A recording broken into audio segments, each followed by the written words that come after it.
Now, for the presenter of first runner-up, we may call on Mr. Solly De Lima, Mr. Roy Puyok, and Ms. Saika Gartil.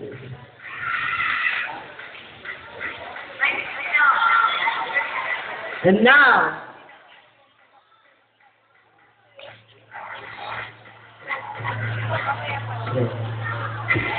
now, the presenters of the Miss K 2010 Village Park Homeowners, we may call on Miss Marie Santorin and Miss Brenda Baluco. Ayan, kung sino yung matitira, siya yung magiging title natin.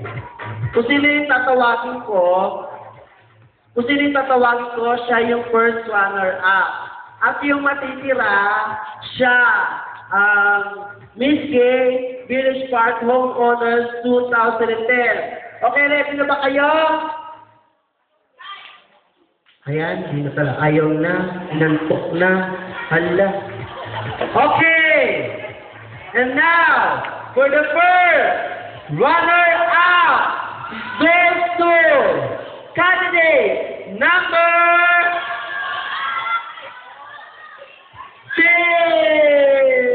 Now, and the Miss K 2010 Village Park Homeowners Association in IMC is candidate number 4. Yan. Maraming salamat po. Kaya maraming salamat po sa mga tao dito, sa mga tao tumulong, sa mga tao sumuporta. Maraming salamat po.